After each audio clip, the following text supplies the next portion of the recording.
Earlier, I had the chance to speak with Thomas Lee, managing partner and the head of research at Fundstrat Global Advisors. We touched on the Fed as well as El Salvador and if the recent pullback in Bitcoin could amount to another crypto winter. Have a listen.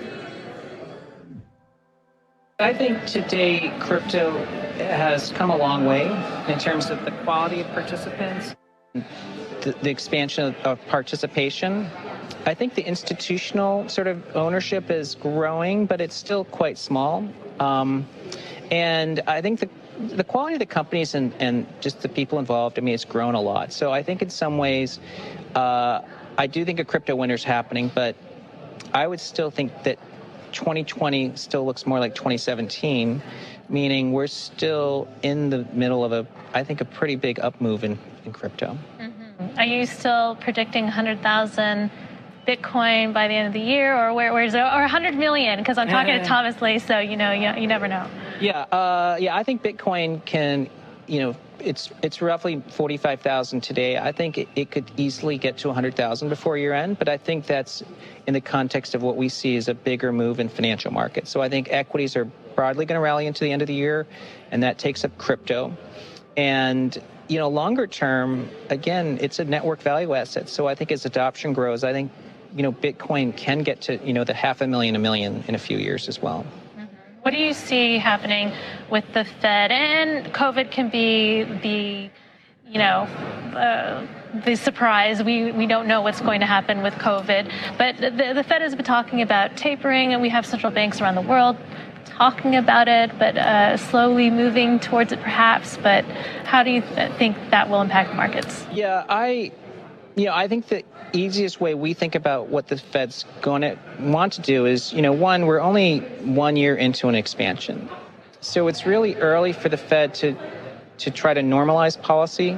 And I know investors are kind of, think it's appropriate because there's inflation risk. But COVID is still uncertain, and it affects how companies are making decisions. It's affecting policymakers, and it's certainly affecting what the Fed's doing. So we're in the camp that the Fed's more dovish than the market realizes because the Fed's uncertain. And an uncertain Fed is actually good for markets because a dovish Fed means financial assets can still go up. And so for companies that you're advising who are entering the crypto space, we're hearing a lot about funds and Algorand, Solana being developed. What are you advising them in terms of should they be still going into Bitcoin or exploring some altcoins? When we talk to institutions and they want to think about their exposure, they're still going to take an approach that has broad exposure.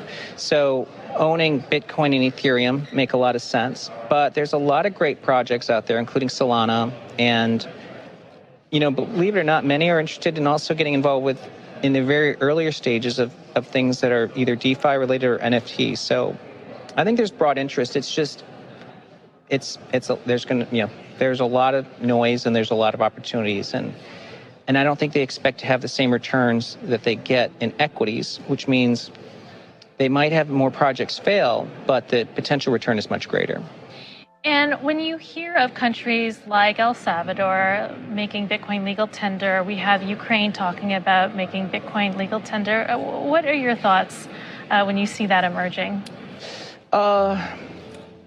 It's important to watch, but it's fraught with a lot of problems because, some of these nations have a dollarization issue, or they're highly in debt, or their regime isn't considered stable.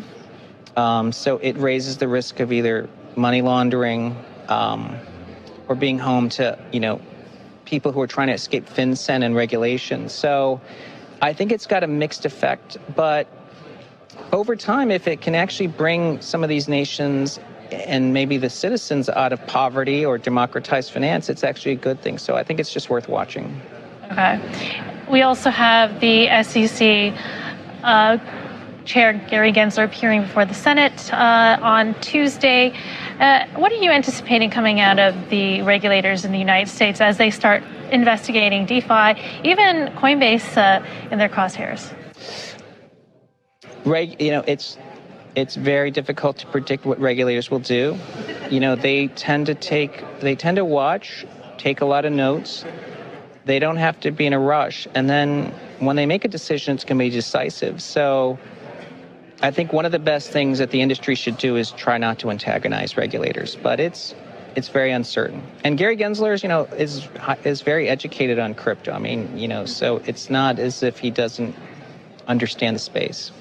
Right. Everyone thought, well, he taught courses on blockchain cryptocurrencies at MIT. Everyone thought that he would be crypto friendly.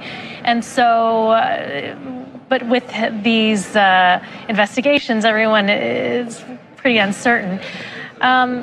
So finally, when you're looking forward to the United States, there's been questions about whether or not Bitcoin could become the global reserve currency of the world. Any thoughts on that?